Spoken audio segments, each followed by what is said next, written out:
Hello, and today we're going to show you how to shoot a lacrosse ball. Before we start, there's a few things you should know about lacrosse sticks. There's a couple different types of lacrosse sticks. First is the offensive type of lacrosse stick, which is used by attacks and middies, which is this kind, which has a short shaft and a narrow head. The second type is a defensive lacrosse stick, which has a long shaft and sometimes wider head. Here's a diagram of a regular lacrosse field. It's 110 yards by 60 yards. Remember, like in ice hockey, you can play the ball behind the goalie. We are going to cover a rule called offsides. So in lacrosse, a team always has 10 people on the field. There always has to be 4 defensive players on the bottom half of the field at all times.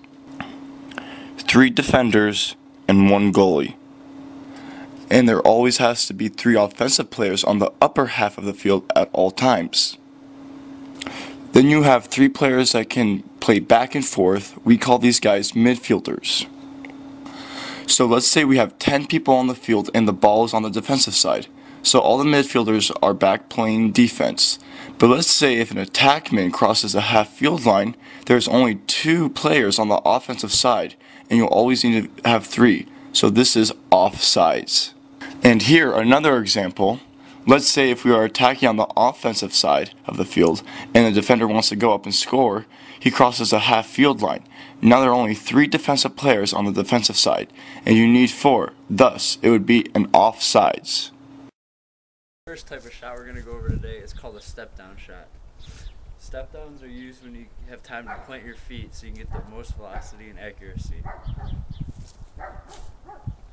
The easiest way to look at a step-down shot is exactly like throwing a baseball.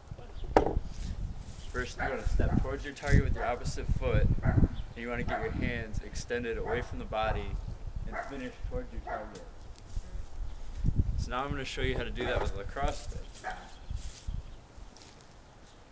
You're going to step towards your target, your hands high and away from your body.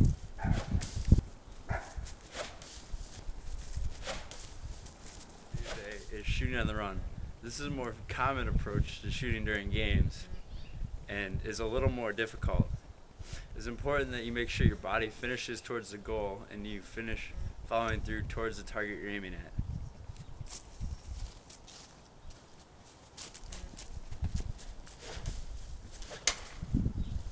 The shot we're going to talk about today is the behind the back, or commonly referred to as the BTB.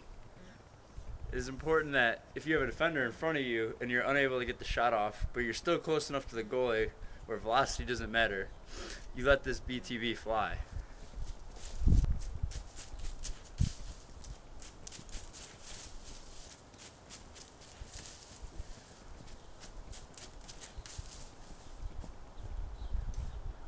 Let's talk about behind the back shooting in today's video. Okay, this is the ability to still get a quality shot off even though you've lost your angle. Okay, either by you running past it too much or from a defender pushing you out. Okay, so I'm coming down. I still feel like I have a quality shot on goal at this spot. I have plenty of angle, but forward I don't have as much as I do backwards. So initial thing that I want to do is throw that quick fake and hitch at that goalie. It freezes that goalie. Also, by giving that quick jolt and quick fake up front there, it provides that torque. So when I'm coming back on my behind the back shot, I get the power and speed that I want. So number 1, I'm throwing that fake. I'm extending my arms as I come back. That's where you're going to get that power. As you come forward, you're snapping it off that right shoulder, okay? Too many times. And snapping it off that right shoulder. A couple of key things about behind the back shooting. Now let's watch Sean Delaney go half speed. Notice he's lost some of his angle, but he still has a quality shot on goal. He's moving his feet. He throws that quick snap fake at the goalie, freezing the defender, keeping everybody on their toes, creating that deception that we need. As he comes towards, he's extending those arms and snapping it off his right shoulder for a good behind the back quality shot with power and speed. Let's watch Sean full speed. The thing we're going to go over is finishing close to the goal. So the idea behind shooting close to the goal is you want to fake onto one plane, either the high or the low plane, and then you want to shoot to the other plane. I'll show you how this